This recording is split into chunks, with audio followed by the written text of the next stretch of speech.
अस्सलामुअलैकुम साथियों, मैं उम्मीद करता हूँ आप लोग बख़ैर और आफ़ियत से होंगे और आप लोगों की तैयारी बहुत अच्छी चल रही होगी।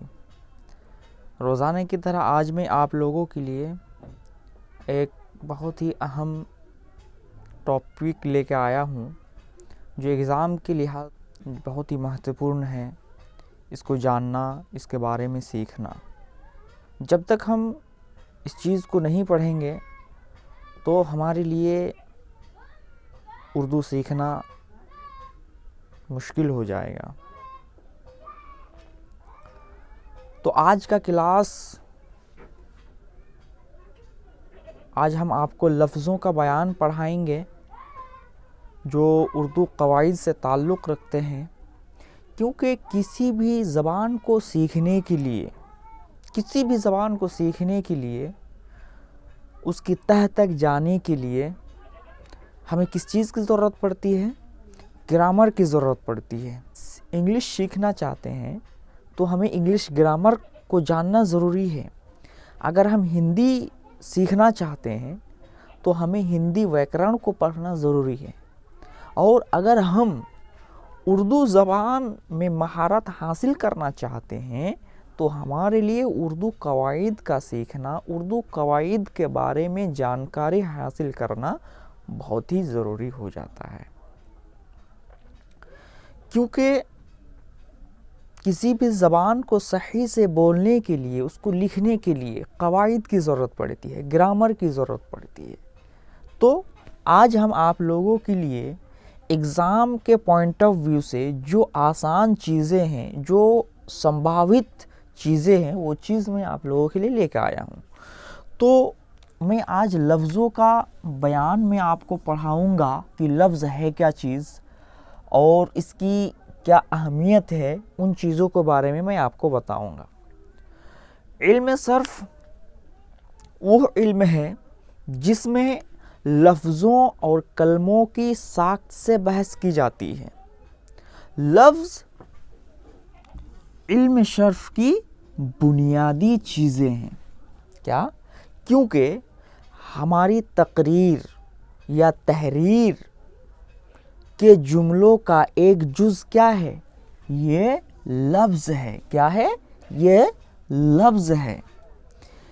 जब हम किसी को बुलाते हैं या अपनी बात, अपनी भावनाओं को किसी दूसरे के सामने में रखना चाहते हैं तो हमें पड़ती है, हम एक सेंटेंस के माध्यम से हम क्या करते हैं?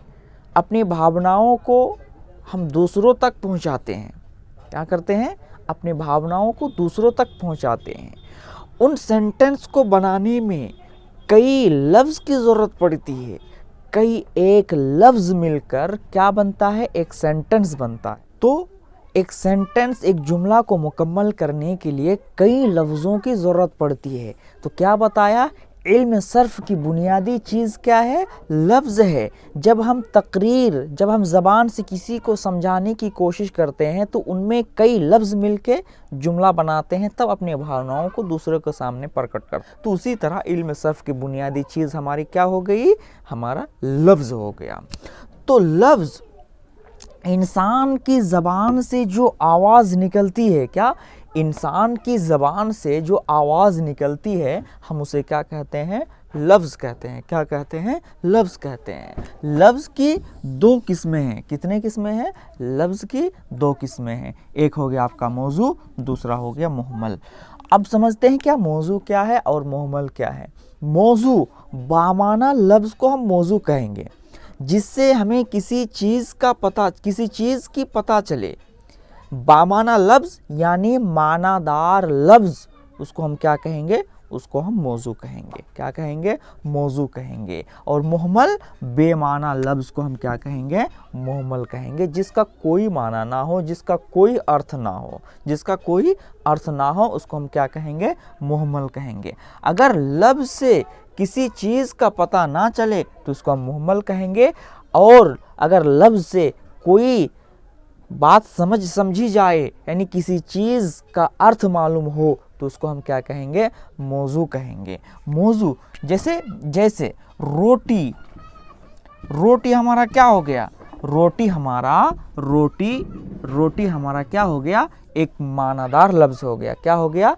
एक मानादार लफ्ज़ हो गया। इससे हमें पता चलता है कि रोटी ग़िज़ा है जिसको खाकर इंसान क्या करता है? अपनी भूख मिटाता है। तो ये एक मानादार लफ्ज़ हो गया। अब चलते हैं क्या? ओटी, रोटी, ओटी। ओटी क्या है? ओटी से किसी चीज़ का हमें पता नहीं चलता है, ये मानादार लफ्ज़ नहीं है। तो मैं उम्मीद करता हूँ आगे हम पढ़ाएंगे बनावट के एतबार से लफ्ज़ की कितने किस्में हैं, माना के एतबार से लफ्ज़ की कितने किस्में हैं, इसम फ़िल हर्फ़ आगे के नेक्स्ट वीडियो में मैं आपके सामने में लेके आने वाला हूँ। मैं उम्मीद करता हूँ आपको ये मेरा लेक्चर के तौर पे जो आसान ज़बान में, सहल ज़बान में मैं आपको समझाने की कोशिश की, मैं उम्मीद करता हूँ आप लोगों को समझ में आया होगा। अगर समझ में आए तो मेरा वीडियो को एक लाइक, शेयर एंड सब्सक्राइब ज़रूर करें। अस्सलाम वालेकुम।